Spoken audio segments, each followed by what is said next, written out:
मग ती प्रवेशिका वेगळी, मेळाव्याचं वेगळं, हे मेळाव्याचं हे चालू होते. मेळावा सुद्धा आहे 16 ते 20 मध्ये.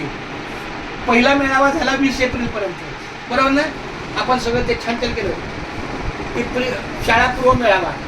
आता 16 जून ते 20 जून मी वारीला जाणार आहे. 29 जूनला आमची वारी 29 जूनला सुरू होते. मी पंढरीच्या वारीला 29ला सोमवार आहे. सोमवारपासून माझी रजा आहे. तोपर्यंत 2 आठवडे मी शाळेत आहे. 15 तारखेपासून 21 तारखेपर्यंत शनिवार आणि 22 तारखेपासून 31 तारखेपर्यंत, सॉरी 28ला रविवार आहे. उद्या 14 आहे ना, उद्या 14 जून आहे. पुढच्या रविवारी किती येणार? जून 21 जून, आणि त्याच्या पुढच्या रविवारी 28 जून. म्हणजे मी 2 आठवडे अजून शाळेत आहे. जेवढं आपल्याला उत्तम सहकार्य करता येईल तेवढं करून आपण मार्गी राहायचं. आणि मी 29 जूनला मी पंढरीच्या वारीचं माझं चाललंय ते जाणार. तर खूप धन्यवाद. काही अडचण असेल तर बोला काही. हा, एक रामला जरा सहकार्य करा. म्हणजे आता राम म्हणजे रामच्याच सहकार्याने होत्या, लताच्या सहकार्याने. आरती तुला काय अडचण आहे का बाळा?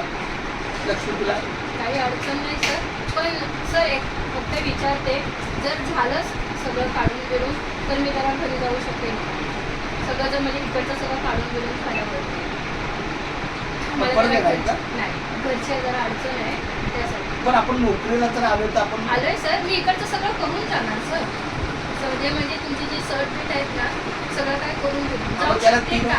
जर तुम्ही हो बोलत असाल तर असं नसेल तर नाही. आता 41 दिवस आपण घरीच होतो की नाही सर. आपण 41 दिवसात मी काय तुझ्या घरच्या कामाला काय अडचण आणली का? राम, तुझं काय मत आहे? आपण 41 दिवस घरच्याच प्रक्रियेत होतो. अगदी 2 मे पासून 12 जून